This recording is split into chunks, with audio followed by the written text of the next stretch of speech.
Hi, today I want to deal with a muscle building subject, and I want to stick it in with our beginners weight training series. And what I want to talk about exercise selection, because exercise selection is something that a huge number of people, experienced trainers as well, get wrong. Where to start with exercise selection is really tough.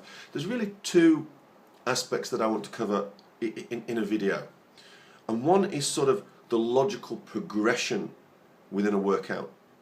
And the other is choosing the correct exercises to get the right response. So let's talk about choosing the right exercises to get the right response first. It should be simple. This is straightforward, common sense stuff. What you should think about is this. Find the exercises that are the most demanding, and find the exercises that allow you, when working a given body part, to move the most weight properly, with good form, through full range of motion. All of those need to be taken as a given. Now, what I mean by that is this. Let's use, so we could look at triceps. What is going to be more effective for developing your triceps, or for giving you a workout that is going to place the right physiological demands on your body to help you get leaner? Right. So in other words, what's going to be the hardest? Is it to do a dumbbell kickback, a single arm triceps push down, as I see everybody doing in the gym at the moment? Not my gym, I hasten to add.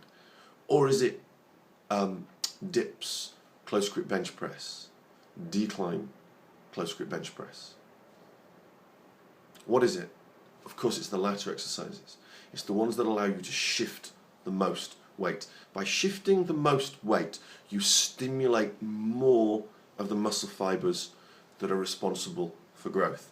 Don't want to make this video as complicated, so we'll keep it that simple. So you want to put yourself in a position to move the maximum amount of weight. What's going to develop you more? Leg extensions or squats? What's going to develop your quads more? Leg extensions or squats? Squats done properly, of course. Exercise is always done properly. Take that. Really, I know I'm repeating myself already. That's a given. The squats. Really, the leg extensions are going to burn like a motherfucker, right? Whereas the squats might not burn to some extent. But the squats, you're going to get out of breath. Your whole body's going to be crying for you to stop, but you can still do more. Your legs are going to be shaking, and it's going to hurt, and you might feel sick. One is going to have a much more profound effect than the other. So don't follow the line of least resistance when choosing your exercises. Does this mean you shouldn't do isolation exercises? No. Sometimes certain body parts demand isolation exercises. You know, a biceps. You're going to do an isolation exercise for biceps more than you're going to do compound movements generally, but just don't get hooked on it.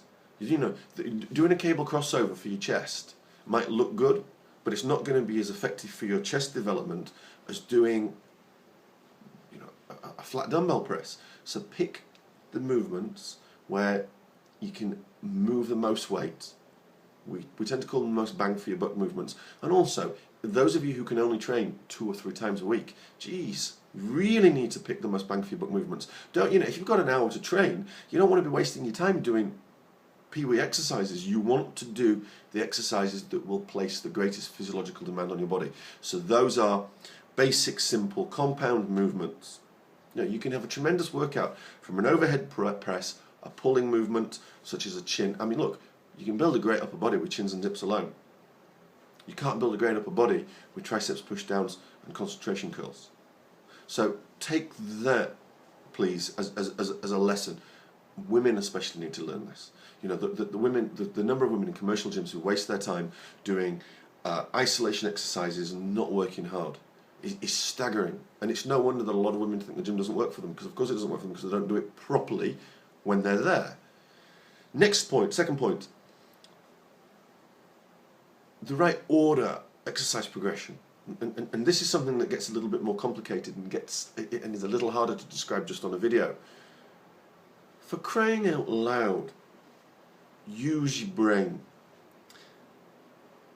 and structure your workout in a logical manner. And if you are starting out, and this little series here is aimed at those of you who are starting out, and you don't really understand what a logical manner means, that's good, that's fine. You're not supposed to, and you're going to make mistakes. You learn mistakes by doing. In every aspect of life, you learn the biggest lessons by actually getting your arse, off your seat and doing. Go out there, make mistakes, fail, what do they call it, fail forward, something like that. And the way you learn from your mistakes in the gym, not only is by doing, but is by monitoring the biofeedback. I've made mistakes. I've done German volume training, say 10 sets of 10, doing dumbbell squats paired with Romanian deadlifts. What a disaster on my lower back. What an idiot. I should have known better. But I listened to my body. Halfway through the workout, set 5, my lower back is starting to feel crucified. Penny drops. That wasn't the right way to do it, especially dumbbell squats really pull you forward and everything as well. So, the most obvious example would be the clown who does biceps and then trains back in the same workout. Yes, you can do back and biceps in the same workout, but you're going to train your back first because your biceps are a weak link when you're doing pulling movements. If you fatigue your biceps and you isolate the biceps and then you go and try and do pulling movements for the back, what's going to give out? Your biceps are going to give out. Stupid progression. Triceps. Are you going to train triceps before you do shoulders? You could, but all your shoulder work would have to be lateral variations, wouldn't it? You can't do any pressing overhead because your triceps are going to fatigue first. Could you do, I'm going to pick examples, could you do calves before doing quads? Once I would have said no, now I would have said yes, it depends. You can't probably do 20 sets of calves and have shaky legs and then try and squat. But there is an argument to be said that doing a little bit of calf work prior to training quads and prior to squatting is good, because if you have worked a nice full range when you're training, I'm looking down at my calves now, if you've done a nice full range when training calves, you will have basically stretched out the soleus, stretched out the gastrocnemius, and just get an increased mobility in your ankle. That's going to help your range when you come to squatting and doing any type of squatting movement. So you can, but you need to try it out. You need to feel it out. Some people can't train calves before they train quads. You don't know until you've tried. This is about the importance of listening to your own biofeedback. And if you're a personal trainer, it's about the importance of discussing it with your client and asking them what they're feeling. So exercise selection, program design, overall program design, it is not about arbitrarily sticking, squats are good and deadlifts are good, so I'm going to do a squat and I'm going to deadlift. Don't be a plonker, okay? Don't be a plonker, because the squat may overly fatigue your lower back and then you go into a deadlift. Recipe for disaster. So you need to think about what an exercise does to the body as a whole and then integrate it within your program, and you keep the program alive by always thinking about exercise selection, by playing around with the edges and listening to your body or listening to your client's feedback, and not just listening to your client's feedback, by the way, for PTs here, watch their movements, watch the quality of the movement. What's the quality of the movement like at rep 1 versus rep 8, at set 1 versus set 4?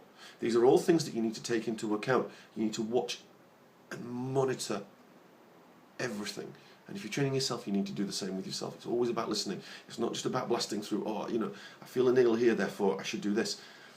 Not, I feel a niggle here, and I'm going to ignore it. There's a reason why you feel a niggle. So, correct exercise selection is very, very important, and in a number of ways. I hope this helps. If I haven't been clear, please ask questions here below, and especially with this beginner series, I'll answer it. If it needs another video, I'll go into a bit greater depth with that. So Nick Mitchell, thank you.